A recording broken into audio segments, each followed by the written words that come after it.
Pak Sultan. Yuk, yuk. Ya. Tes, tes. Oke. Cek, cek.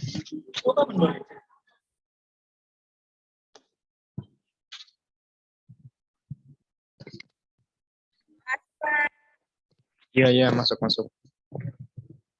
Halo, halo. Udah seminggu ya kuliahnya ya? Tes, tes. Halo, halo. Iya, Kak. Ya, udah seminggu ya. Ini berarti udah masuk kan ya, dalam artian udah at least ya teman-teman di kelas sudah ada gambaran gitu kan gimana terkait dengan DCF gitu ya di pendekatan pertama yang kita lalui. Nah, mungkin kita akan lihat dulu nih sebenarnya kita ngomongin apa sih gitu ya. Yang kita omongin di DCF itu kayak apa sih atau garis besarnya kayak apa gitu ya. Nah, di DCF ini atau discounted cash flow ya, sebenarnya kan dia kenapa kita pakai cash flow gitu kan, dia berangkat dari sini kan, future economic income ini. Ya kalau dalam sebuah perusahaan kan dia berupa cash flow, benar nggak? Dia kan pastinya berupa cash flow. Apakah ada Mas contoh lain selain cash flow? Ada dong pastinya.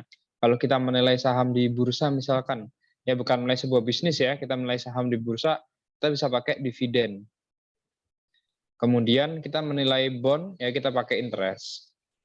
Ya artinya apa? Future economic income ini dia macam-macam ya, bisa dividen, interest. Kalau misalkan ada properti gitu kan, ada properti misalkan apartemen sewa gitu ya atau hotel, maka kita nilainya pakainya apa? Kita pakai NOI. Nah, jadi discounted future economic income ini adalah satu kerangkanya aja, kerangka garis besarnya aja. Nah, dalam hal ini karena kita menerapkannya pada penilaian bisnis ya, kita yang ambil adalah discounted cash flow-nya atau biasanya nanti aku akan lebih sering bilang dengan DCF ini ya. Nah, nanti kita akan lihat nilai DCF itu seperti apa, pengertian, variabel yang mempengaruhi ada apa aja. Kemudian ada konsep risk return juga, di mana nanti kita akan melihat risk return yang kita gunakan, konsepnya seperti apa. Kemudian ada kita lihat pengertian pendekatan ya, pendekatan pendapatan, metode dalam pendekatan pendapatan. Kemudian nanti kita baru masuk ke metode pendekatan, di pendekatan pendapatan metode DCF ya. Nanti kita lihat pengertian seperti apa, metode perhitungannya. Nanti dalam perhitungan itu nanti kita lihatlah apa yang teknik-teknik menghitungnya seperti apa saja yang harus diperhatikan dan sebagainya. Nah, kemarin ketika kita belajar ya sebelum UTS, sebelum UTS itu kita kepotong di sini ya. Jadi terakhir kita itu menganalisa ya, kemudian menormalisasi sebuah laporan keuangan ya dari sebuah perusahaan.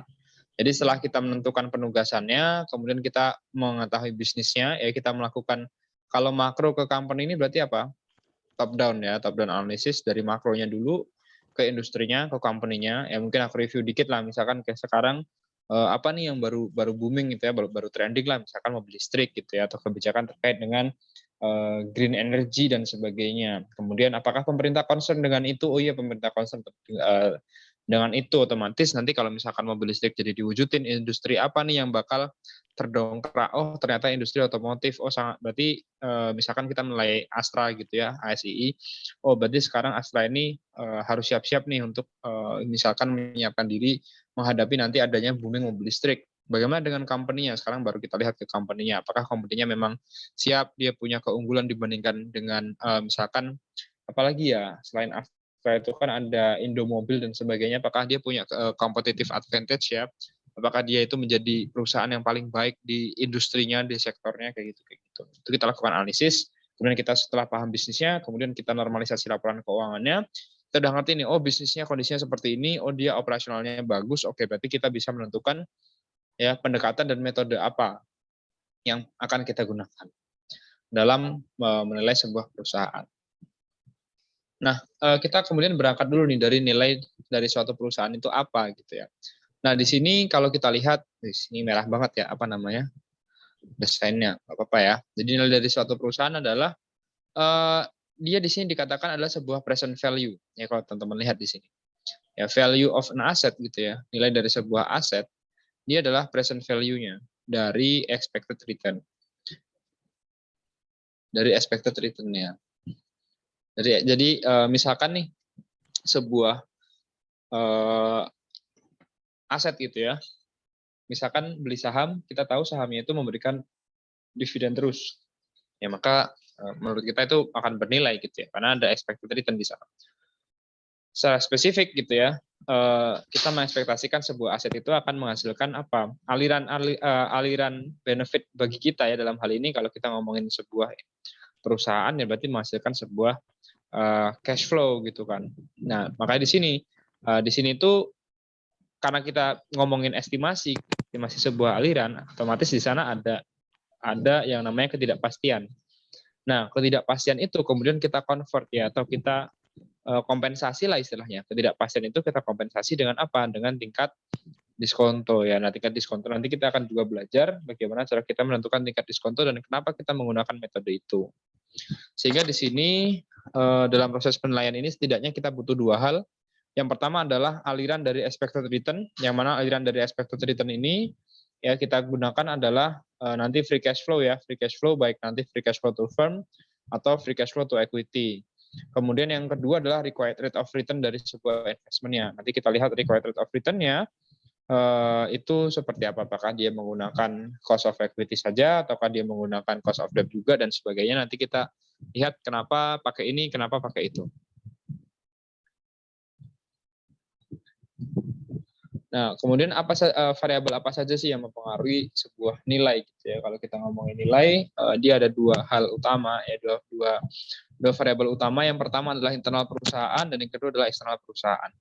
Di mana kalau internal perusahaan otomatis dia terkait sebenarnya bukan dari internal perusahaannya sih, tapi dari internal interest yang kita nilai itu gitu ya.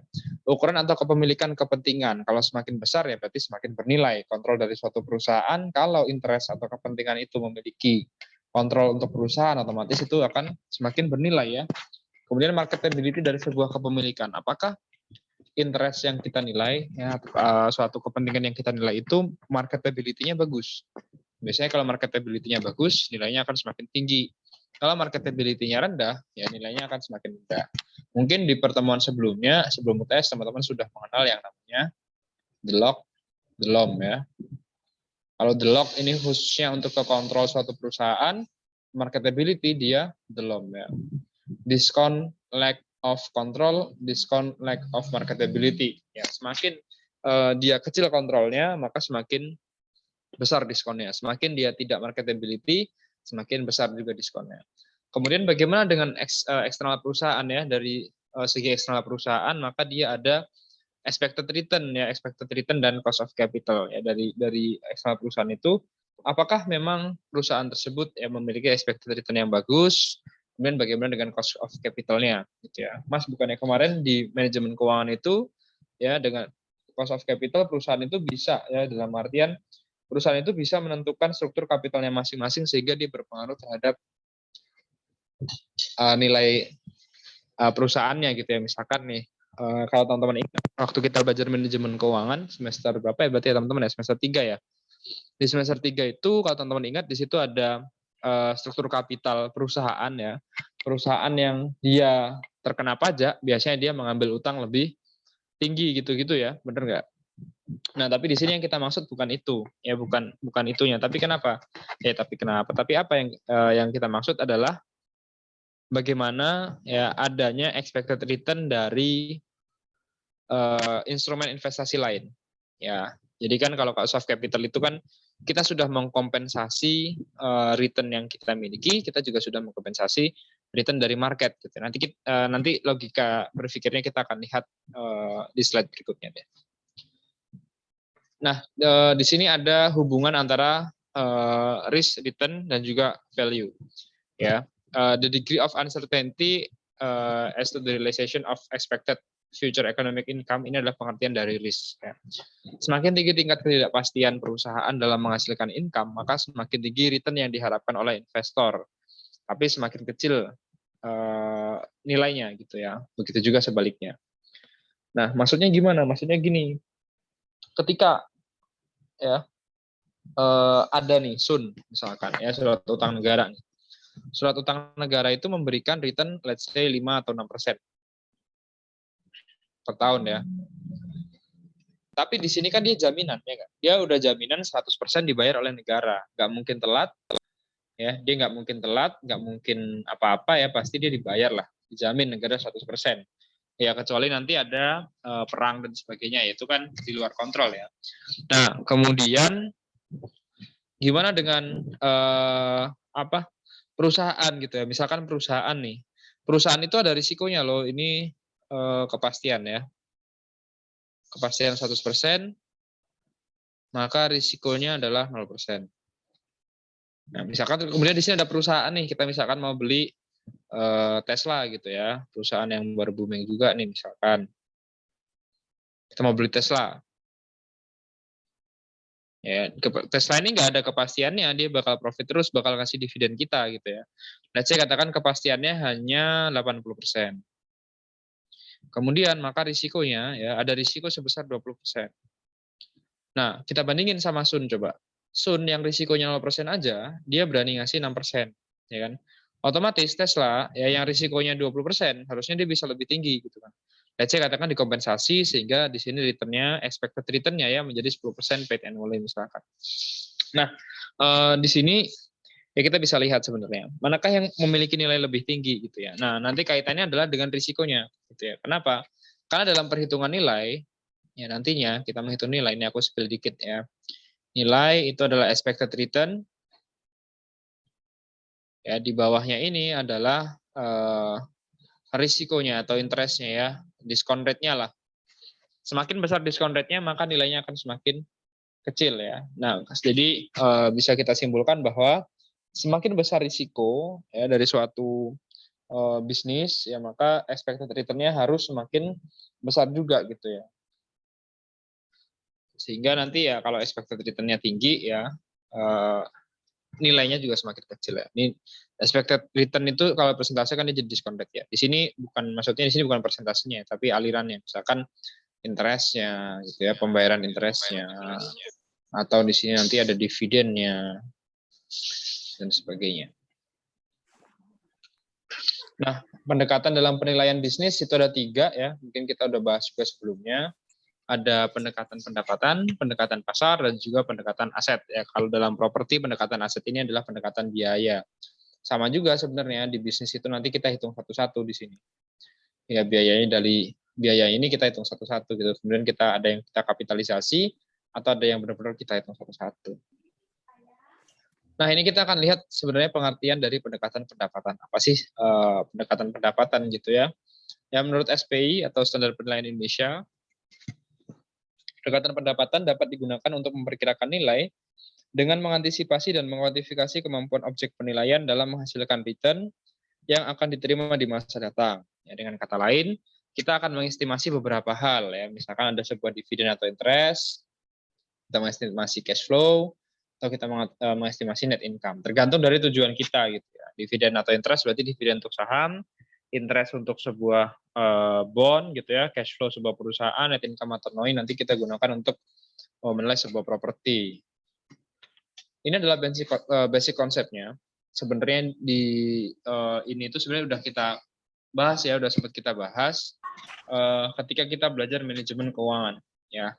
Ini mirip banget sama present value. Udah present value basic sih sebenarnya ini ya. Cuma nanti kalau aliran arus kasnya sudah mulai rutin, berarti kita bisa terapkan nanti yang apa namanya annually ya, bukan annually ya sih, yang per tahun itu ya, yang dia sama gitu ya, sama nanti kalau di akhir di terminal itu ada yang perpaktualnya. Nah, di sini ada 2 hal, ada pembilang, ada penyebut ya. Pembilangnya bisa berupa dividen, interest, net cash flow, net income ya, tergantung dari aset investasi apa yang kita lakukan penilaian. Kemudian penyebutnya bisa berupa discount rate atau capitalization rate. Nah, apa bedanya kalau terkait dengan cap rate itu akan kita bahas pekan depan ya. Nah, sekarang kita akan masuk ke metode penilaian yang pertama, yaitu dengan metode discounted cash flow. Ya, metode tersebut hanya dapat digunakan apabila manajemen objek penilaian telah menyusun rencana bisnis yang akan dijadikan dasar penilaian. Ya. Maksudnya gimana? Ya, jadi dia itu harus punya operasional dulu, ya, sehingga dia harus punya rencana bisnis dulu, ya, sehingga kita akan menjadikan dasar ya dalam melakukan penilaian. Mas, kalau misalkan perusahaannya perusahaan dorman, gimana? Dorman itu apa? Dorman tuh perusahaan yang dia nggak ada bisnisnya, dia hanya ngelola perusahaan lainnya. Misalkan kayak let's say perusahaan holding gitu ya, ada satu perusahaan holding, dia membawahi beberapa perusahaan di bawahnya, dia nggak melakukan kegiatan produksi apa-apa, dia cuman konsolidasi perusahaannya atau konsolidasi anak perusahaan aja. Nah, kalau perusahaan-perusahaan dorman kayak gitu, otomatis kita nggak bisa gitu ya. Kenapa? Karena ya dia harus ada rencana bisnis, harus ada operasionalnya, baru kita bisa melakukan penilaian menggunakan metode ini. Pun nantinya kalau misalkan yang dihasilkan adalah cash flow-nya negatif, ya biasanya nanti bakal diganti juga, nggak bisa pakai metode ini gitu ya. Karena ya kita harapannya kan lihat ke operasional perusahaannya. Nah, di sini penilai harus memiliki keyakinan yang memadai atas asumsi yang mendasari penyusunan rencana bisnis adalah wajar. Maksudnya gimana? Biasanya nanti kita lihat nih, manajemen itu kan membuat rencana bisnis ya. Jadi, let's say katakan dalam berapa tahun nanti akan terjadi seperti ini. Dalam berapa tahun nanti akan terjadi seperti ini. Nah, itu sebagai seorang penilai dia harus ada apa istilahnya kayak ada sense-nya gitu ya. Dia ada kepekaannya, oh apakah ini wajar atau enggak gitu. Kalau dia enggak wajar, ya harus kita lakukan adjustment ya atau kita lakukan normalisasi. Mungkin aku akan coba cari dulu ya salah satu contoh bisnis. Aku coba cari dulu.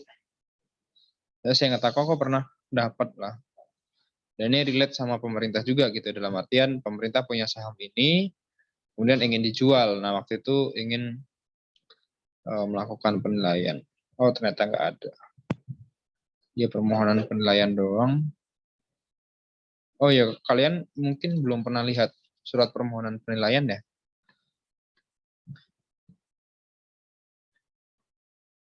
Ini aku lihatin sementara, bentar aja ya. Jadi ini salah satu contoh permohonan penilaian ya. Sehubungan dengan pengelolaan aset saham XBBPN. Ya mungkin kalian udah tahu XBBPN apa ya. Dengan ini kami sampaikan hal-hal sebagai berikut. Ya, di sini berdasarkan ini timbul dari pembelian BLBI, karena diberi BLBI maka dijadikan jaminan dan sebagainya gitu ya. Kemudian memiliki 57 lembar PT ini dengan nilai nominal sebesar sekian. Nah, kemudian yang berasal dari aset X PT PPA. Kemudian di sini ingin dijual gitu ya, dimasukkan rangka recovery bermaksud divestasi ya atau penjualan saham tersebut. Nah, ini ingin dijual gitu ya. Intinya ini ingin dijual kemudian dilakukan penilaian. Nah, ini salah satu permohonan aja gitu ya.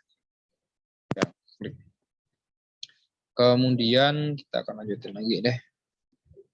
Ternyata nggak ada itunya. Salah satu waktu itu aku ingatnya sih ada apa namanya kayak perusahaan tuh dia ada rencana bisnis biasanya internal ya, internal perusahaan gitu ya. Dia bisa membuat proyeksi lah ke depan seperti apa. Nah, di sini kita akan melihat ya DCF, dasar pemikiran DCF itu seperti apa sih gitu ya. Di sini dasar pemikirannya adalah nilai dari suatu investasi atau aktiva ya. Aktiva adalah aset ya. Adalah nilai sekarang atau present value atas arus kas yang diharapkan atau diperoleh dari investasi di masa yang dari investasi tersebut di masa yang akan datang. Jadi konsep dasarnya adalah present value ya. Present value dari future economic benefit. Future economic benefit. Ya, ini dasarnya di sini. Ya, present value dari future economic benefit. Future economic benefit-nya dapat dari mana? Nah, itu nanti yang jadi perlu kita hitung ya. Kalau di penilaian bisnis sudah jelas.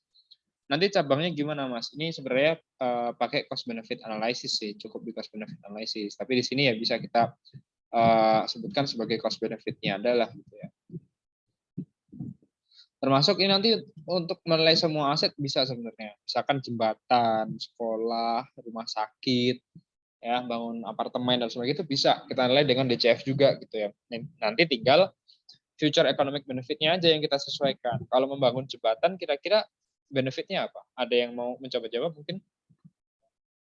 Let's say misalkan kita bangun jembatan nih. Kira-kira apa tuh yang dijadikan dasar dalam menentukan benefit-nya? Ada yang mau coba jawab?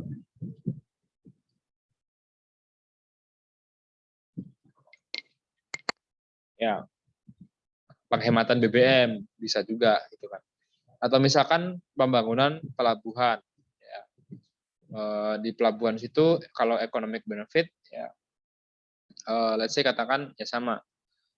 Dia lebih hemat gitu ya daripada harus nyebrang menempuh sekian jarak sekian, akhirnya lebih baik dibangun pelabuhan aja. Kemudian kalau di pemerintah nanti ada analisis mengenai dampak ekonomi dan sosial ya, AMDES ya. Sehingga yang dinilai nggak cuman benefit berupa satuan moneter aja, tapi juga benefit-benefit lainnya. Misalkan membuka lapangan pekerjaan dan sebagainya. Kemudian nilai sebuah bisnis ditentukan oleh kemampuan menghasilkan arus kas di masa datang. Jadi kalau teman-teman pengen cari beli saham atau beli apa, cari perusahaan yang memang dia bisa menghasilkan arus kas. Dia punya kemampuan untuk menghasilkan arus kas. Kenapa? Karena ya pentingnya di sini nilai dari sesuatu itu ya dia adalah present value dari future economic income-nya. Ya kalau hal ini bisnis itu adalah arus kasnya. Mas, kenapa bukan keuntungan? Kenapa harus pakai arus kas? Sederhananya gini, ketika kita melakukan penjualan, gitu ya, let's say kita mencatat sebuah penjualan nih, tapi dia bayarnya pakai utang. Nah, jadi di sini akan receivable pada let's say sales revenue lah, ya kan? Sales revenue ini nanti kita akan jadikan dasar dalam menghitung profit. Tapi apakah ada arus kas di sini? Nggak ada. Gitu ya. Kita cuma punya hak atas arus kas saja, yaitu account receivable. Ya. Padahal jangan-jangan di sini account receivable turnover-nya gitu ya lama gitu kan, atau istilahnya dia collectible days-nya gede gitu. Dia butuh waktu lama untuk mengumpulkan piutangnya. Kemudian bahkan pencadangan piutang tak tertagihnya gede. Nah, kalau udah kayak gitu gimana? Maka profit yang nggak bisa kita jadikan acuan. Yang bisa kita jadikan acuan adalah arus kasnya. Mas, mungkin nggak kalau misalkan perusahaan itu dia punya kas yang berlebih dibanding dengan harga sahamnya? Maksudnya gimana tuh? Ya misalkan dia punya cadangan arus kas sebesar 3 triliun, tapi kapitalisasi pasarnya atau harga saham dikali seluruh jumlah saham beredarnya itu lebih kecil gitu ya, lebih kecil sahamnya gitu daripada arus kasnya. Artinya dia punya cadangan kas yang lebih besar. Ya ada juga gitu ya. Kalau teman-teman jeli cari gitu ya, teman-teman bedah fundamental perusahaan nanti pasti ada aja gitu lah perusahaan yang dia tuh kasnya gede gitu loh. Kasnya 3 triliun gitu ya. Tapi kapitalisasi pasarnya atau apa tadi harga saham dikali jumlah saham beredarnya itu mungkin katakan 1 triliun atau 2 triliun gitu. Kemudian suatu investasi akan memiliki nilai jika investasi tersebut dapat memberikan pengembalian yang lebih besar dibanding dengan biaya yang harus dikeluarkan untuk memperoleh pendanaan dalam biaya investasi tersebut. Ya, ini adalah logika saja. Misalkan teman-teman pengen investasi di sebuah perusahaan gitu ya. Teman-teman duitnya pinjem nih, katakan bunga non KPR sekarang di bank itu 8%. Ya. Nah, kalau perusahaannya cuma ngasih 3% ya kita nggak bakal mau gitu kan. Itu keuntungannya aja nggak bisa buat bayar bunganya gitu. Soalnya nanti dia ngasih 15%. Oke, return on investment kita ya itu sebesar 15%, kemudian 8%-nya lari ke bunga, ke debt gitu ya, maka return on equity kita ya paling enggak ya masih ada sekitar 7% lah. Gitu. Jadi di sini investasi itu dia bakal mempunyai nilai ya jika investasi tersebut dapat memberikan pengembalian yang lebih besar dibanding dengan biaya yang harus dikeluarkan untuk memperoleh pendanaan dalam membiayai investasi tersebut. Berikutnya. Nah, di sini ya discounted cash flow ini ya dia adalah manfaat atau pendapatan ekonomi yang digunakan dalam pendapatannya ini ya. Itu yang kita gunakan adalah AKB atau arus kas bersih. Atau kalau bahasa Inggrisnya ya free cash flow lah yang mungkin teman-teman lebih familiar ya. Tapi free cash flow itu ada dua. Yang satu adalah free cash flow untuk perusahaan dan yang satu adalah free cash flow untuk equity gitu ya. Artinya kalau free cash flow untuk perusahaan itu semuanya termasuk dengan utang-utangnya. Tapi kalau free cash flow to equity berarti hanya equity saja, tidak termasuk dengan utang-utangnya. Nah, ini adalah perbedaan antara net income dan net cash flow ya. Yang pertama mungkin semuanya sama ya, semuanya sama. Kecuali di sini ada salah satu ya di sini ya. Yang menyebabkan beda adalah apa nih? Dia tidak memasukkan non cash expense.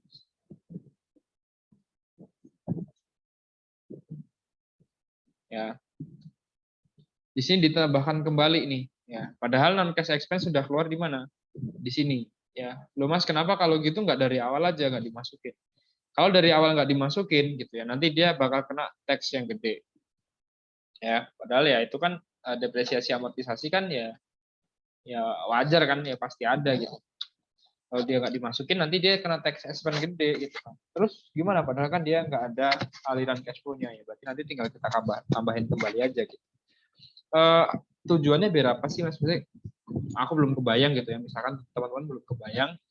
Bayangin aja sebuah perusahaan nih, misalkan let's say sebuah perusahaan yang satu perusahaan apa ya? Perusahaan yang jasa atau apa kira-kira ya? Perusahaan jasa let's say itu deh Antaraja atau JNE, JNT gitu ya. Mereka kan gudang itu sewa, jadi nggak ada depresiasi kan buat mereka. Ya paling depresiasinya hanya motor, kendaraannya, ya kendaraan kantor, ya bangunan kantornya, equipment dan sebagainya. Tapi bandingin sama perusahaan seperti Ciputra atau Pakuwon, yang mana dia punya banyak banget properti. Ya dia punya mall, terus dia punya hotel, dia punya apartemen, gitu ya, dia punya macam-macam kan propertinya di mana-mana. Otomatis properti itu depresiasinya secara nilai apa ya, secara nominal dia jauh lebih gede dong. Gitu. Pakuan itu depresiasi per tahunnya udah berapa? Dibanding dengan perusahaan tadi seperti JNE dan sebagainya. Nah di sini bakal nggak fair kalau depresiasi kita masukin. Kenapa?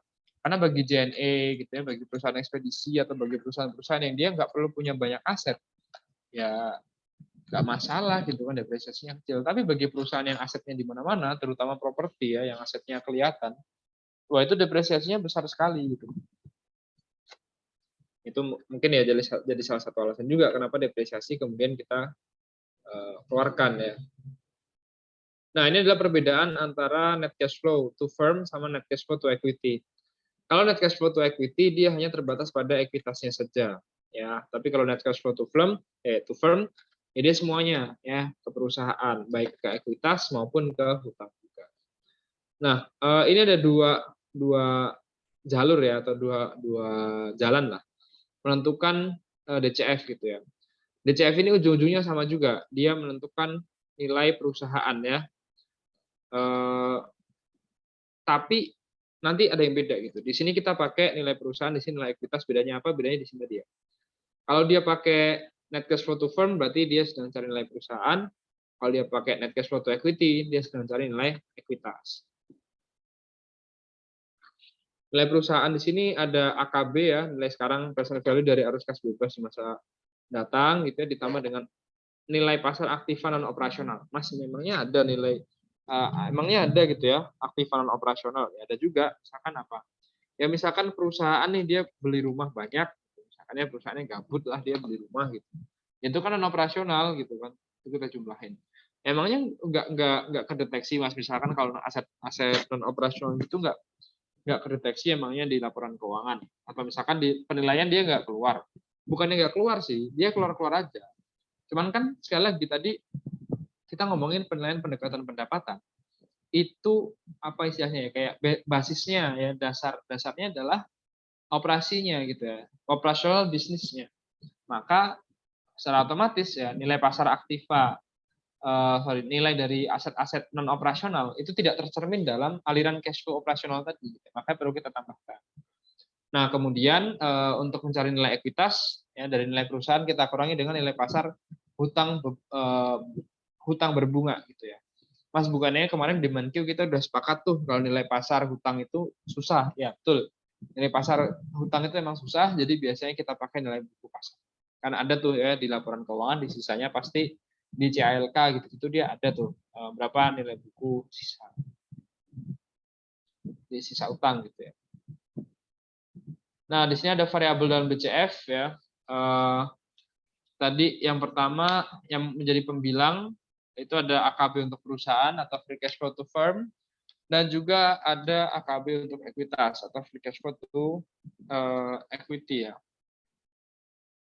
Untuk penyebutnya sendiri dia penyebutnya adalah tingkat diskonto. Dia bisa cost of capital, bisa juga cost of equity. Nanti tergantung mana yang akan kita gunakan. Kita lihat dalam pembilangnya dulu. Nah, arus kas bersih ya. Arus kas bersih itu apa ya? Sekali lagi ini kita pernah pelajari di manajemen keuangan. Ya. Menurut SPI 330, arus kas bersih adalah sejumlah kas yang pertama tersedia setelah terpenuhi kebutuhan kas untuk kegiatan operasional. Yang kedua merupakan kas yang tersedia bagi penyedia modal. Yang ketiga ya telah terbebas dari kewajiban untuk mempertahankan operasi saat ini dan untuk mengantisipasi pertumbuhan perusahaan. Ini maksudnya apa Mas ya? Ini maksudnya adalah NOWC-nya udah clear ya. NOWC udah clear. Apa NOWC? Net Operating Working Capital. Ya, diingat-ingat lagi makul manajemen keuangan. Arus kas bersih adalah jumlah kas yang tersedia yang dapat diperoleh dari sebuah perusahaan tanpa mengganggu jalannya operasi perusahaan atau menghalangi tercapainya proyeksi arus kas bersih di masa mendatang. Emangnya ada Mas arus kas yang mengganggu operasi perusahaan? Ada. Misalkan apa? Ya penjualan aset tetap. Ya misalkan perusahaan fotokopi, mesin fotokopinya dijual. Ya gimana gitu ya, dia kan otomatis mengganggu operasional. Ini perbedaan antara net cash flow to equity dan net cash flow to invested capital. Yang pertama sama ya, net income. Kemudian ditambah dengan non cash expense tadi seperti depresiasi ya. Kemudian dikurangi dengan capital expenditure sama juga. Nah, bedanya di sini. Kalau invested to capital ya kita jumlahin dengan interest ya. Kemudian kalau ada dividen kita tambahin juga. Nah, habis itu kita plus minus perubahan di net working capital ya. Kalau perubahan di net working capital itu kita lihat ya, kalau misalkan dia liability-nya berkurang. Kalau liability berkurang berarti cash outflow atau cash inflow, otomatis cash outflow kan, liability berkurang berarti dia bayar utang, gitu-gitu sih. Itu nanti harus kita perhatikan juga. Nah, kemudian nanti untuk to equity gitu ya, dia ada net change in long term debt ya. Kita lihat tuh long term debt-nya bertambah atau berkurang. Baru nanti kita dapat free cash flow to equity. Kalau misalkan untuk invested capital ya sama aja dia, tapi nggak usah long term debt-nya.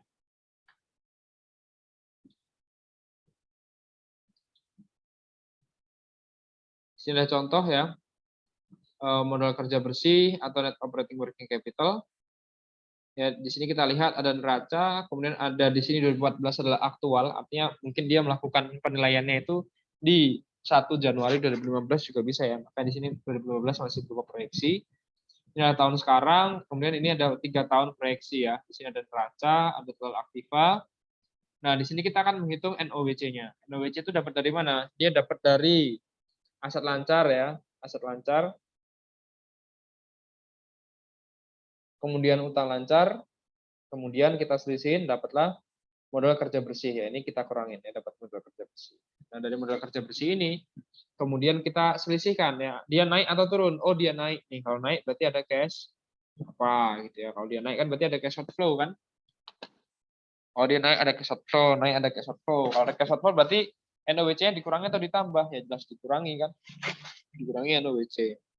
Jadi jangan bingung terkait dengan change in NOWC ya, dia mau ditambah mau dikurangin ya terserah itunya gitu ya, terserah datanya seperti apa gitu ya. Tapi teman-teman akhirnya bisa memperlakukan data tersebut, misalkan kalau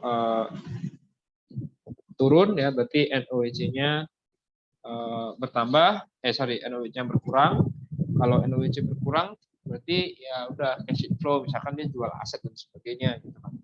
Tapi kalau NOWC-nya bertambah ya dia beli lagi ya cash outflow. Kemudian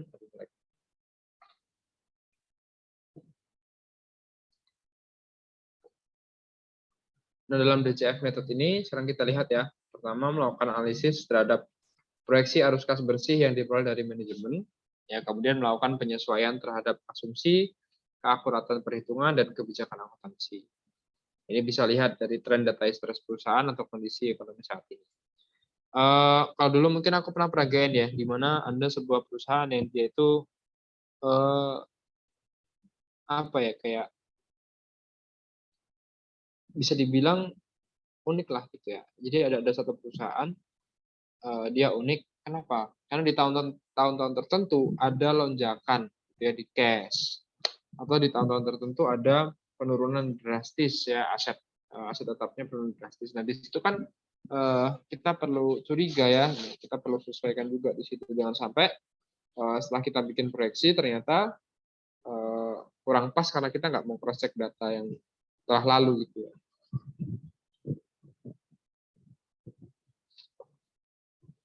Kemudian penyusunan arus kas bersih telah dilakukan penyesuaian, ada periode spesifik atau tetap dan juga ada periode kekal.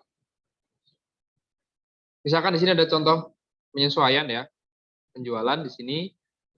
Ini dari rencana manajemen ya, misalkan di sini adalah laporan internal manajemen ya.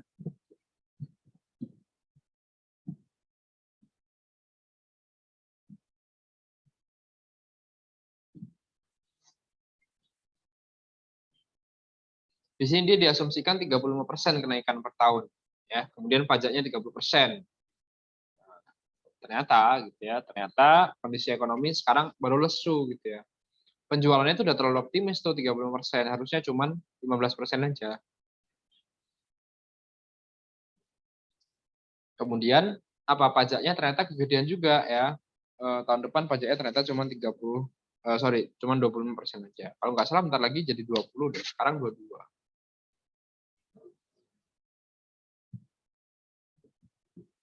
Nggak mau di scroll.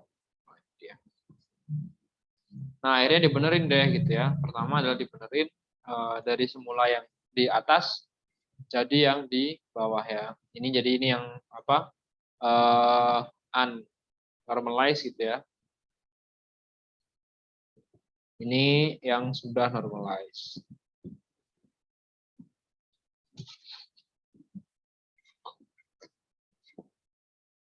Bedanya di mana? Bedanya ada di penjualannya. Ya, penjualan beda, kemudian ada pajak juga yang berbeda. Dampaknya kemana? Dampak ke laba bersih. Laba bersih berbeda, free cash flow pasti beda. Free cash flow beda, nilai perusahaan pasti beda gitu. Jadi emang benar-benar harus kita dalam mencari data terutama ya. Itu harus benar tuh.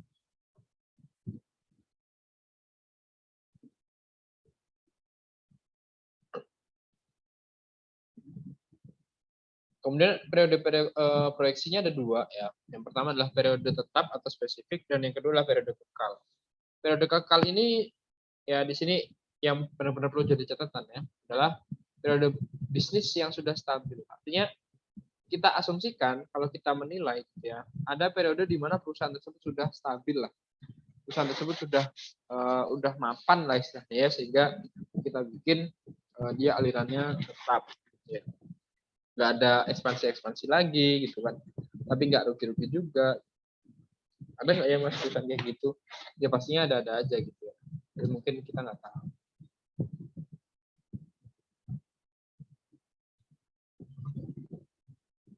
Ini ada contoh ya, kalau kalian lihat di sini ada contoh terkait dengan DCF model ekuitas dengan masa proyeksi 3 tahun. Ya, jadi di sini tahun pertama, tahun kedua, tahun ketiga di sini kita anggap sebagai perpetual ya. 456 di sini kita present value-kan jadi 1 ya. Baru dari 1 2 3 kita present value-kan, kita jumlahkan dengan nilai pasar aset non operasi. Ya, nanti mendapatkan nilai ekuitas. Kemudian bagaimana dengan kalau misalkan di sini 3 tahun juga, tapi di sini pakai cash flow-nya ke perusahaan ya. Ada utang berbunganya di sini.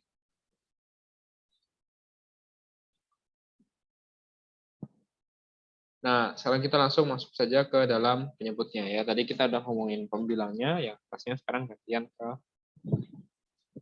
penyebutnya yang bagian bawah. Ya, sebelum ke penyebut, aku izin ke kamar mandi bentar ya. Ini jam berapa? 19.51 ya, mungkin 19.55 kita balik lagi ya. Aku ke kamar mandi bentar.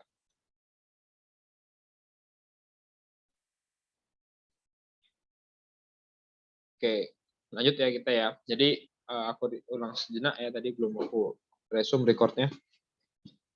Jadi pada dasarnya cost of debt sama cost of equity ya, ini kita apa ya istilahnya, kita pakai rumus ini aja, WACC ya, sederhana aja ya, nggak usah di TU, di TU dibagi TU plus TE gitu kan. Ini kan sebenarnya TU tuh porsi utang ya, dibagi total utang plus total equity kan sama aja kan, total utang plus total equity kan ya total semuanya kan. Ini kan persentasenya gitu aja kan. Persentasenya berapa utang ya dikali 1 min T dikali KT.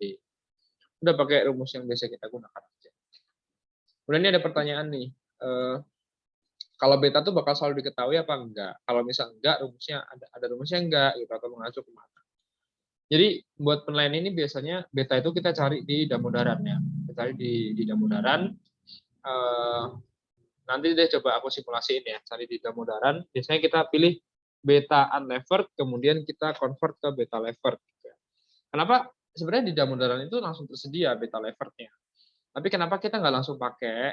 Karena gini, setiap perusahaan itu beda-beda kan struktur kapitalnya. Sedangkan beta levered itu adalah beta yang digunakan untuk perusahaan yang punya utang. Beta unlevered, perusahaan yang nggak punya utang. Atau misalkan kita mau dari beta levered, kita bikin ke beta unlevered juga bisa. Ya, tapi sekali lagi, itu kita ambil datanya salah satu, kemudian baru kita convert. Itu diketahui atau enggak? Kalau di soal sih sejauh ini ya, maksudnya sejauh ini ya masih diketahui, karena ya kita kan masih belajar. Sekedar belajar ya, dalam artian bukan langsung terjun melakukan penilaian secara langsung. Kemudian, kalaupun nggak diketahui, teman-teman langsung bisa cari. Beta industri ada di Damodaran, kalau beta itu ada di Pevindo ya. Peringkat efek Indonesia atau apa gitu. Nanti aku coba kasih lihat ya. Pevindo ada. Kalau misalnya mau cari rumus ada nggak? Sebenarnya beta itu kan apa ya? Kayak korelasi beta tuh. Korelasi antara harga saham dengan harga pasar. Jadi harga misalkan nih, aku ngomongin Waskita Karya gitu ya, kode sahamnya WSKT dengan IHSG misalkan. Korelasinya gimana? Apa korelasinya 1 gitu ya? Kalau korelasinya 1 berarti apa? IHSG naik 1% ya, Waskita naik 1% juga. Terus kalau ternyata korelasinya 2 atau betanya 2, ya berarti kalau IHSG naik 1%, Waskita naik 2%. Sebenarnya itu gitu ya. Jadi bisa kita bilang beta itu carinya gimana? Carinya dari korelasi gitu ya. Mungkin teman-teman statistika lebih jago lah. Ngitung korelasi kayak apa ya. Ya beta itu korelasi. Nah, ini ya, cost of debt tadi merupakan biaya yang dikeluarkan perusahaan untuk membiayai perusahaan dengan menerbitkan surat utang berbunga. Dia harus berupa surat utang ya, bisa ke pinjaman bank juga. Kemudian CAPM. Nah, ini ada beta ya. Dia mengukur tentang volatility, systematic risk. Di sini ada perusahaan tanpa utang untuk beta unlevered, beta levered perusahaan yang menerbitkan utang. Nanti biasanya data-datanya itu kita ambil mentahannya gitu ya, kemudian baru kita olah. Beta levered sama dengan beta unlevered dikali 1 plus 1 min tax ya.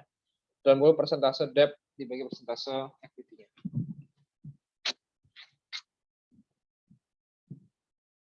Kemudian kita bikin WACC ya. WACC rumusnya pakai rumus yang kita biasa aja. Mas ini 1 min T-nya kok nggak ada? Ya ini udah KD aksen ya. Kalau KD aksen berarti udah dikali 1 min T KD. Nah, di sini ada contohnya. Diketahui data keuangan PT APS, total obligasi 10%, kemudian total ekuitasnya 10% ini maksudnya bunganya ya, bunganya 10%, total ekuitasnya sekian. Diketahui data dari pasar keuangan, Sun tenor 10 tahun 8,375%, paid and only, yield Sun tenor 10 tahun 7,8, bedanya apa ya? Suku bunga nominal. Oh, suku bunga nominal ya. Kita pakainya yield ya, bukan pakai suku bunga nominal. Kita pakainya yield. Kemudian beta unlevered-nya 0,91, market risk premium-nya 5%, PPH badan 2%. Tentukan besaran discount rate untuk model invested capital dan model ekuitas. Emang bedanya apa, Mas? Beda ya. Kalau model invested capital tadi kita pakai apa? Kita pakai WACC. Kalau model ekuitas kita pakainya CAPM aja ya, cukup cost of equity aja. Nah, kalau WACC kan berarti cost of equity ditambah dengan cost of debt-nya. Nah, dari sini kita bisa analisa. Suku bunga nominal ini nggak kepake ya. Kita nggak butuh suku bunga nominal, kita butuhnya adalah yield-nya.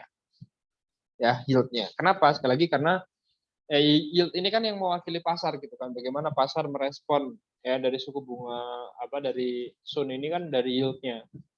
Apakah dia dijual premi, apakah dia dijual diskon gitu-gitu ya. Yield ada nggak Mas di internet? Ada, yield di internet juga ada. Kemudian ada beta unlevered, ada market risk premium, ada BPH badan. Ya di sini kita bisa lihat kalau CAPM cepet ya, CAPM tinggal ini ya ditambah 1 plus ininya kita ubah ke levered dulu.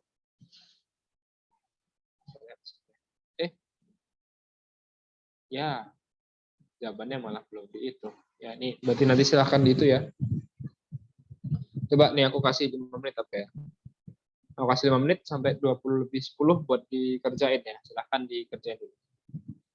Nggak nyampe 5 menit, 3 menit.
Oke, gimana?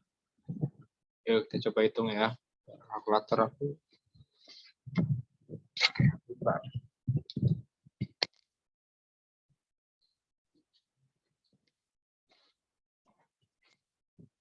Ya kita pertama hitung CAPM dulu aja ya. Kita pakai model ekuitas dulu supaya kita mudah ya, kita hitung CAPM-nya aja. CAPM atau KE ya, rumusnya adalah RF ya, risk free ditambah dengan beta dikali RM min RF ya, atau RM min RF ini kita sebut juga sebagai market risk premium ya, market risk premium. RF-nya berapa? Yield-nya 7,8 ditambah beta. Beta ini beta apa? Unlevered ya. Kita ubah ke beta levered dulu. Ya rumus beta levered gimana? Beta levered sama dengan beta unlevered dalam kurung 1 plus ya, 1 min tax rate-nya dikali dengan persentase debt dibagi persentase equity ya. Persentase debt dibagi persentase equity. Jadi kita hitung deh. Untuk betanya sendiri, ini coba aku masukin kalkulator ya. 0,91 dikali 1 plus 75% dikali persentase debt-nya adalah berapa tuh ya? Kalau 500 dibagi, ya dia kan berarti totalnya 1,4 miliar ya. 500 bagi 1.400 gitu kan. 357, jelek banget angkanya. Aku buletin aja ya, 35,71.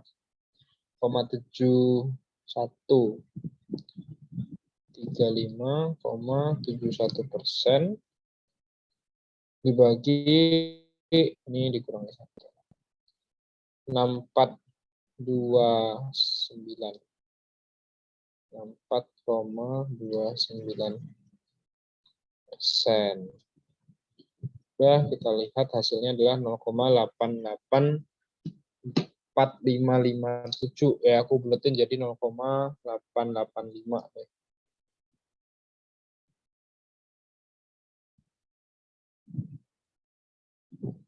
Nah, di sini dikali 5%. Tambah 7,8%. Ya, ketemu hasilnya 122227 ya. Aku buletin aja jadi 12,23% atau 22% deh. Ini adalah KE-nya ya, atau diskon rate untuk model ekuitas. Ya, kenapa cukup di KE? Karena ya diskon rate untuk model ekuitas kan cash flow-nya cash flow to equity kan, jadi kita nggak perlu ngitung yang lainnya. Cukup ngitung cash flow to equity-nya aja. Kemudian untuk menghitung invested capital, kita perlu menghitung WACC-nya. Ya, misalkan di sini ini udah ketemu ya. Di sini juga obligasi udah ada 10% ya. Tinggal kita hitung aja berarti. Di sini WACC sama dengan KD 1 min T kali WD ditambah KE dikali WE. KD-nya 10%, dikali 1 min tax rate-nya 25%, berarti 75% gitu ya. Dikali WD, dia 500, dibagi 1.400, ini berapa ya? 3571 ya.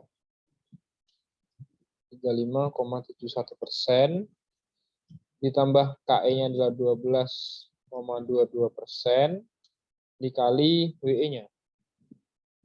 WE-nya adalah 0,64285. Tadi aku butuh jadi 0,29 ya. 0,6429.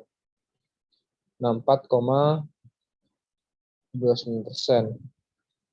Oke, kita hitung deh. Persen dikali 75% dikali 35,71% ditambah 12,22%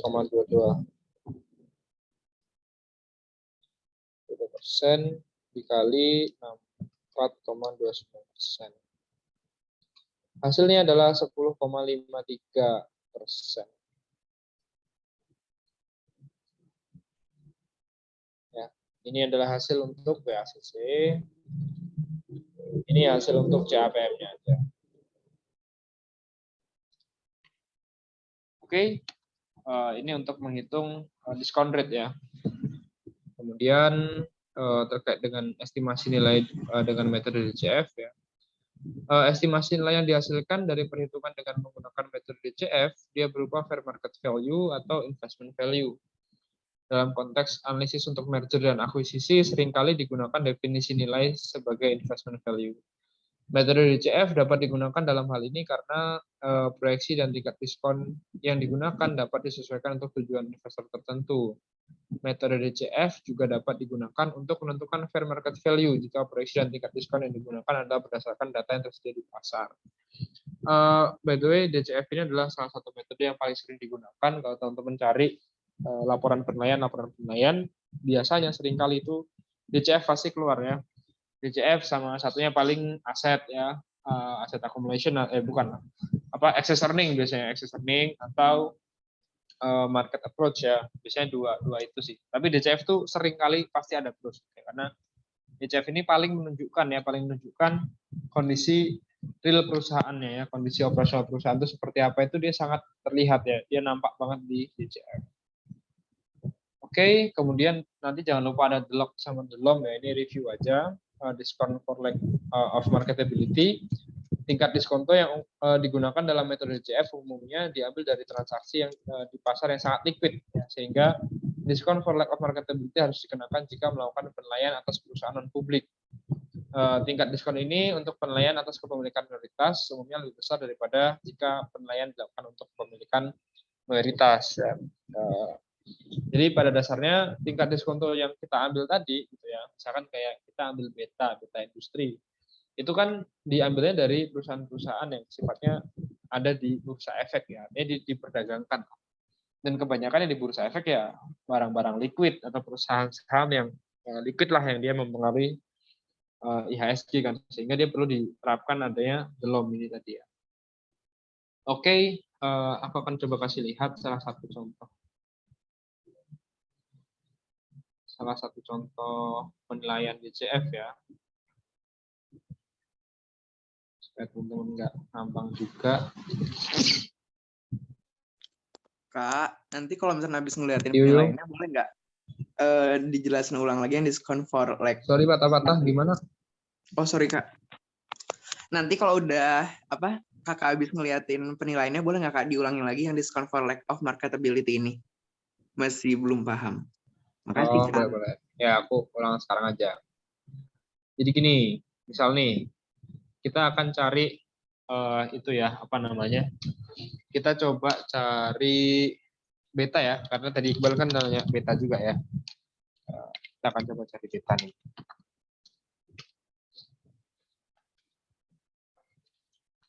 Beta saham Indo. Beta Damodara.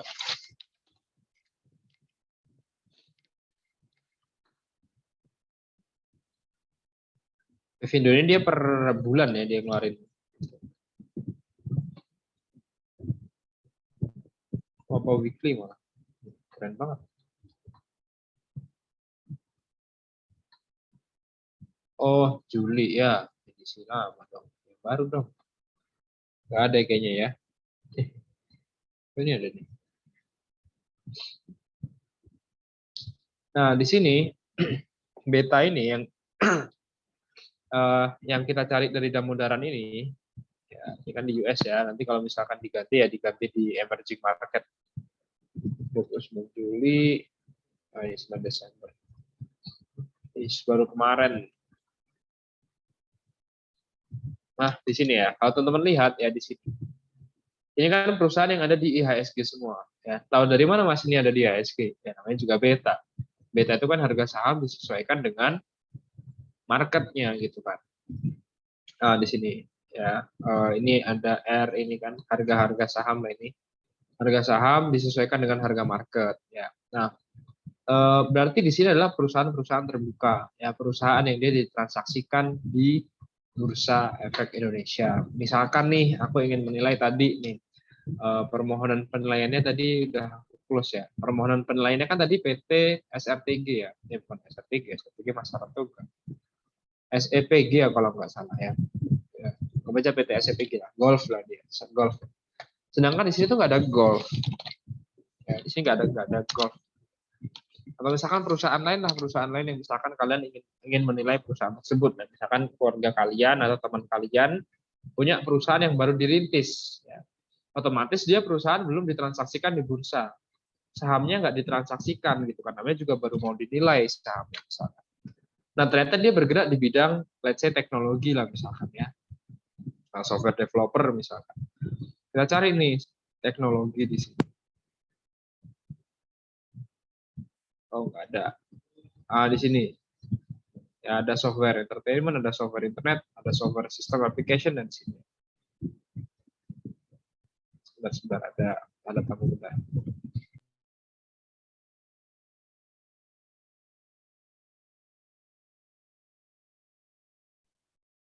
Nah di situ ya kita bisa mengambil ini bisa kita jadikan data ya, dalam melakukan penilaian kita. Misalkan tadi golfnya tadi, ya golf itu SEPG itu nggak ada golf di Indonesia, dia nggak ada perusahaan golf yang ada di listing di bursa, nggak ada.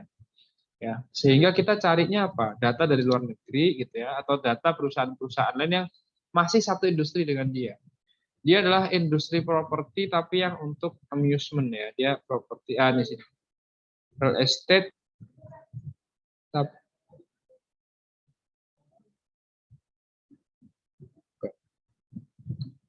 ya nggak ada di sini. Real estate-nya nggak ada ya, belum ada di sini. Dan coba aku carikan yang lain. Nah, di situ sehingga kita ambil data apa? Kita ambil data ininya. Nah, sedangkan ini itu kan di pasar kan, ini kan data perusahaan pasar. Atau misalkan contoh lain deh yang gampang deh gitu ya. Misalkan kalian orang tua kalian punya perusahaan sendiri ya, konstruksi gitu misalkan. Nah, konstruksi itu kan kalian mau nilai gitu ya. Kalian carilah perusahaan pembanding di sini. Ada Waskita, ada Wika gitu ya. Kemudian ada WSBP, Waskita Beton gitu ya. Ada Wijaya Karya Beton dan sebagainya. Yang mana dari WSBP, Waskita dan Beton ini dia kan apa istilahnya ya? Ini kan perusahaan yang ada di bursa gitu ya. Lagi ini ada di bursa, misalkan WSKP, DX. Nah, ini adalah saham yang ditransaksikan di Bursa Efek Indonesia. Sedangkan perusahaan tadi ya, yang baru dirintis tadi, yang baru kita nilai, itu nggak ada di bursa. Sehingga apa? Data yang kita gunakan, data pembanding ini, ya, data tingkat diskonto yang kita ambil tadi, ya, CAPM-nya tadi, itu milik perusahaan terbuka. Sedangkan perusahaan yang kita nilai adalah perusahaan tertutup misalkan. Maka harus kita terapkan apa?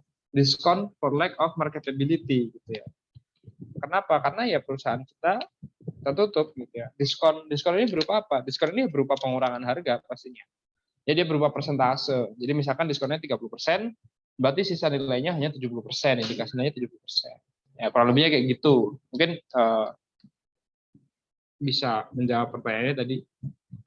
Berarti Kak, maksudnya itu kayak asumsi gitu jatuhnya? Enggak, bukan asumsinya, maksud asumsi gimana? Kan dari, maksudnya kita bisa tahu 30% yang itu dari Oh, itunya. Ya ada aturannya. Oh. Aturannya itu diatur di POJK pastinya. Dia diatur di POJK. Nah, di POJK itu dia dibilang gini, untuk perusahaan terbuka itu berapa sampai berapa persen. Kemudian untuk perusahaan tertutup itu berapa sampai berapa persen, itu ada aturannya. Nah, berapa persen kan itu kan range ya. Dia kan nggak ditegaskan berapa persen tuh. Dia kan pakai range tuh. Sekian persen sampai sekian persen gitu. Nah, itu baru seni menilainya di situ.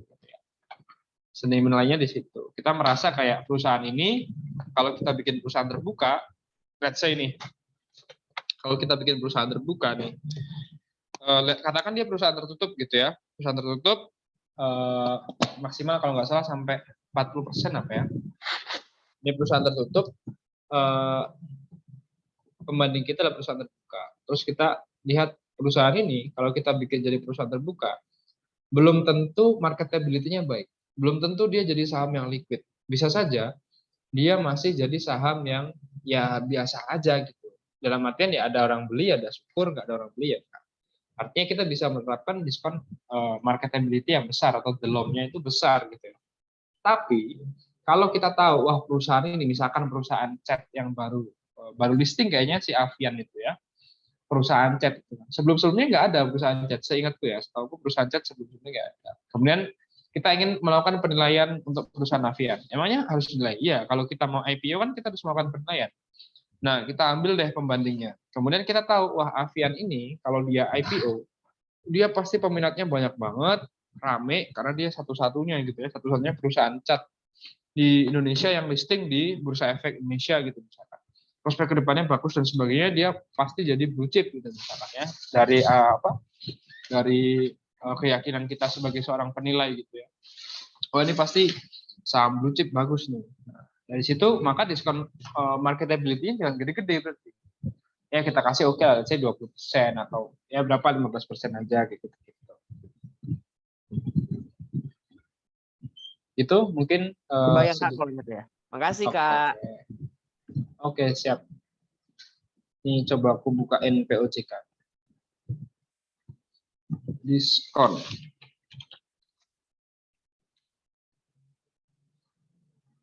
Ya, saran aku sih teman-teman baca POJK ya. Ya. Dalam hal objek penilaian bukan merupakan perusahaan terbuka, maka DELOM ya, bagi saham mayoritas adalah 20% sampai 40%, sedangkan bagi saham minoritas adalah 30 sampai 50%. Tapi apabila perusahaannya terbuka, maka DELOM-nya adalah 20% maksimal. Kemudian DELOM untuk minoritas 10 sampai 30% dari indikasi nilai. Nah, jadi ini udah ada aturannya. Tapi ini emang seninya di sini. Gitu. Tiba-tiba kita kasih 50% aja gitu ya. Boleh nggak ya? Boleh-boleh aja sebenarnya gitu ya. Kemudian kalau ini diskon premi kontrol ya. Kalau kontrol kan dia ada premi ya, dalam artian pembandingnya adalah minoritas, tapi kita menilai saham kita menilai saham kontrol ya berarti kita bisa terapkan premi. Oke, ini coba aku carikan dulu worksheet ya. Sebenarnya worksheetnya ini juga belum selesai sebenarnya, tapi ya at least ya bisa memberikan gambaran lah. Mungkin worksheetnya ini udah pernah aku tampilin juga atau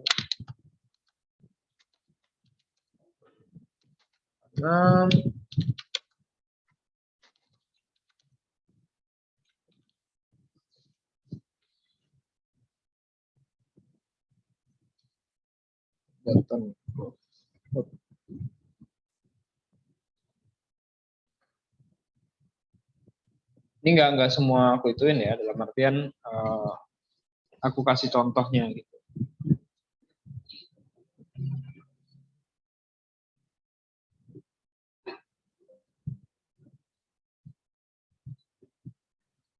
Oke.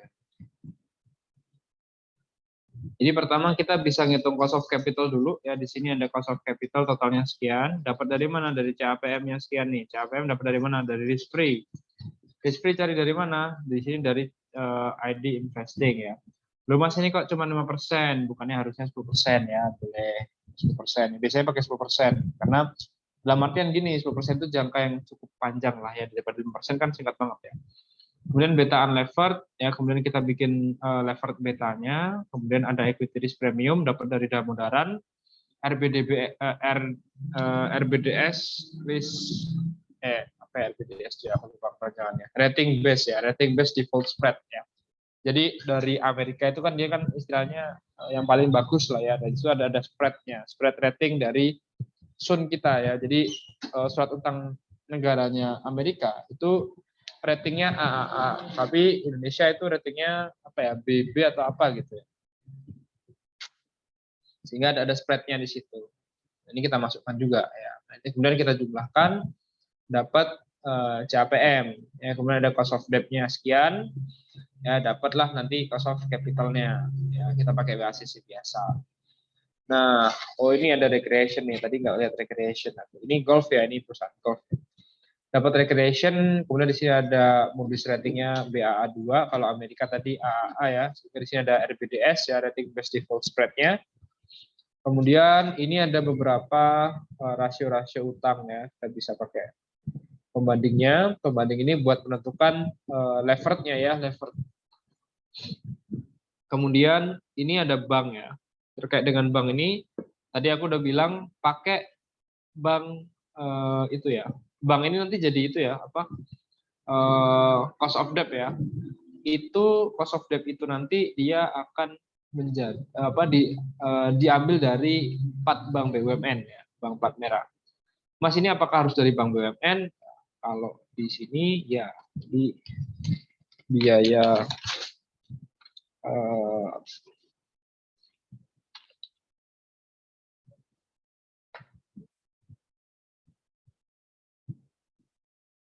biaya modal yang dipergunakan dalam pendapatan wajib memperhatikan hal berikut ya. Yang pertama, biaya utang jangka pendek maupun jangka panjang wajib menggunakan data tingkat bunga yang dikeluarkan oleh bank pemerintah. Ya, jadi ini memang kita pakai itu gitu ya. Jadi penilai-penilai dimanapun ya, ini kan POJK 35 ini kan dia mengatur tentang ini penilaian bisnis di pasar modal ya. Jadi selama dia menilai bisnis di pasar modal, pasti dia pakai bank pemerintah juga.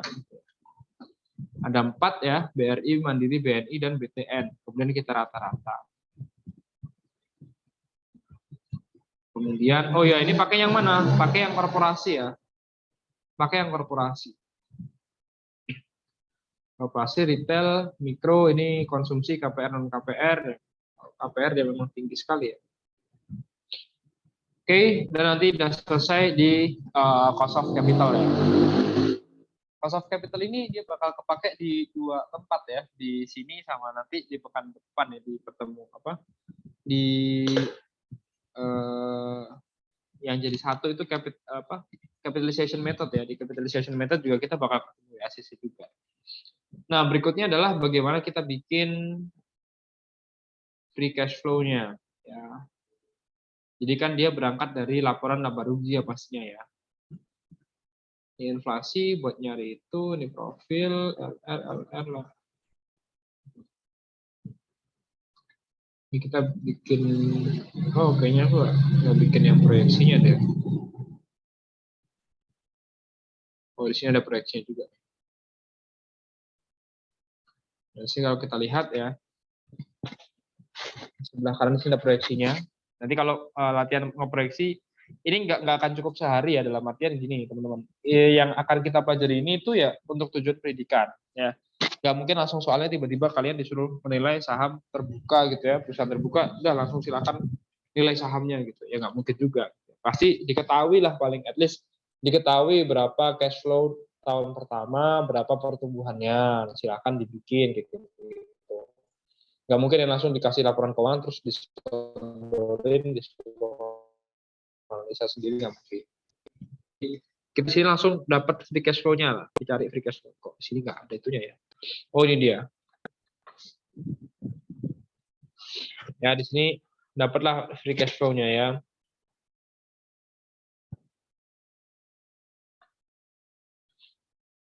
Ketika sudah dapat free cash flow-nya, ya sudah dapat sampai proyeksinya juga, ya tinggal kita present value kan, nanti dapatlah nanti hasilnya berapa. Tapi ini kayaknya nggak sampai yang ke hasilnya sih.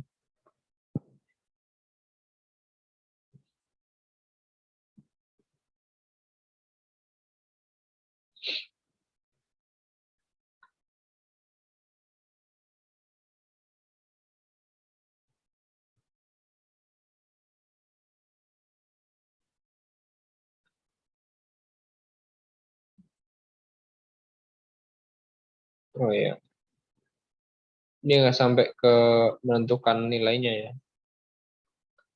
Dia belum sampai ke menentukan nilainya. Oke. Jadi kurang lebihnya kayak gitu ya teman-teman ya. Ini kata kerjanya aja. Kalau mau soal sederhana, mungkin aku coba.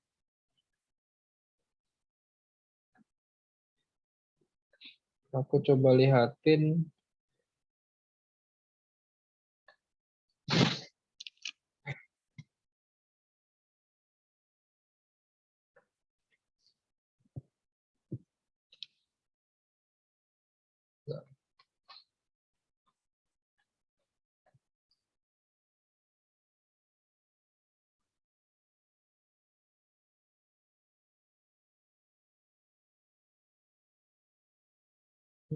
Dia nggak sederhana juga sih ini sih.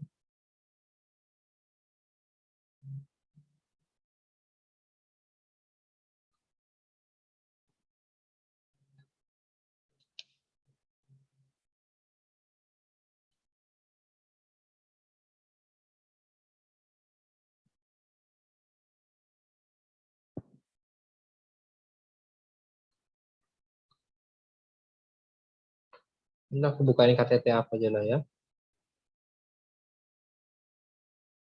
Bentar, aku buka.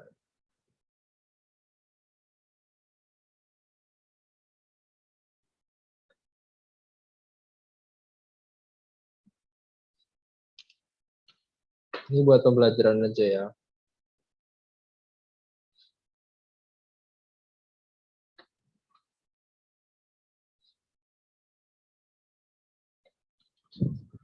Jadi setelah cari ini ya, dalam artian ketemu free cash flow ini kan nggak tiba-tiba ya. Net income, ini adjustment dan sebagainya, dia nggak tiba-tiba ya. Dia kan sebelum-sebelumnya udah melakukan adjustment dan sebagainya ya. Ingat-ingat aja cara apa namanya ketika teman-teman adjustment kemarin ya, ini mana yang nggak masuk dibuang, mana yang nggak masuk dibuang gitu-gitu ya. Kemudian WACC-nya juga sama. Aku juga untuk cost of equity sumbernya ada Modern. Di sini ada risk premia juga. Risk premia dia lebih enak sih menurut aku, sudah jadi gitu dia. Ini udah jadi, kemudian ada Modern, ya, ketemu CAPM-nya. Ini CAPM-nya kenapa 2, Mas? Karena tarif pajaknya berbeda ya. Tarif pajak atau apa? Lupa aku sampai. Oh ya, betul, tarif pajak ya. Tarif pajaknya dia berbeda gitu. Waduh, kenapa tarif pajak berpengaruh? Iya, tarif pajak kan nanti mengubah ya dari unlevered menjadi levered beta ya. Jadi, ambil unlevered kemudian jadi levered beta, dia berubah di mana? Di tarif pajaknya sini. Kemudian cost of debt-nya sama, rata-rata bunga bank BUMN ini diambil 8% waktu itu. Udah ketemu di sini tarif pajaknya yang berbeda gitu ya, cost of debt-nya masing-masing sekian, ketemu WACC-nya sekian. Kemudian yang paling penting kan sebenarnya kita cari cash flow-nya ya. Cari cash flow-nya ini pada dasarnya biar kalau di soal semoga nanti langsung diketahui ya. Semoga jadi langsung free cash flow to firm-nya kan diketahui nih. Ya, ini kan aku langsung bikin proyeksi kan, 2020 nggak usah, langsung bikin proyeksinya sekian. Dapat dari mana kok ini bisa dapat sekian? Ini proyeksinya udah kita bikin, misalnya udah bikin di sini. Ya, cara ngeproyeksiin, aku rasa udah aman lah ya di materi UTS kan. Kalau di soal nanti seringkali udah diketahui lah, duitnya berapa, pertumbuhannya berapa, ya tinggal diproyeksiin aja. Ya, net income-nya di sini begini, kemudian nanti ya net income, intinya kalau di soal nggak usah susah-susah nyari dari laporan keuangan. Kemudian kita jumlahin depresiasi, ya dia non cash expense kan, kemudian capital expenditure kalau dia jual, ya dia jual aset-aset berarti cash inflow, kalau dia beli aset-aset berarti dia cash outflow kan, kemudian net operating working capital-nya, kemudian dapatlah free cash flow to firm, ya free cash flow to firm-nya ketahuan nih, oh free cash flow to firm-nya sekian gitu ya. Kemudian present value-nya berapa? Ya, nah present value ini kita present value-kan free cash flow to firm-nya menggunakan tadi discount rate-nya tadi ya, kita pakai discount rate-nya. Nanti udah ketemu NPV-nya. NPV-nya kita kurangi dengan nilai utang dan obligasi dan suku dan sebagainya. Ketemu indikasi nilai ekuitas, dikasih delom 30%, berarti kan di sini sisa 70% ya kan, 70% dari indikasinya. Dikasih delok, ya, kemudian dapatlah nilai ekuitas 100%, dan nilai ekuitasnya sekian. Dibagi dengan jumlah saham beredarnya berapa, ya. Maka dapat nilai per lembar sahamnya. Oke, kurang lebihnya kayak gitu sih, capital juga ada sendiri ya. Capital di sini aku sendiriin. Ya, jadi kalau itu harapannya sih sederhana lah. Sampai dalam artian harapannya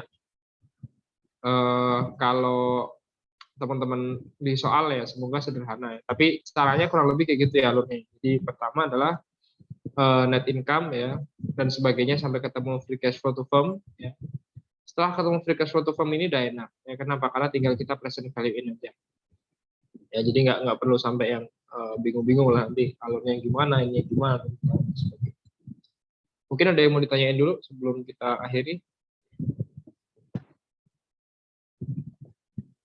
Aku cukup Kak yang tadi. Oke, siap.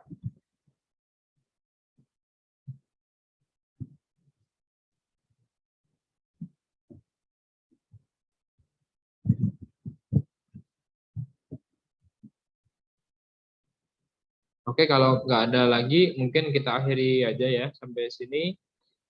Terima kasih teman-teman atas waktunya. Mari kita akhiri dengan berdoa menurut ajaran agama dan kepercayaan masing-masing. Berdoa mulai.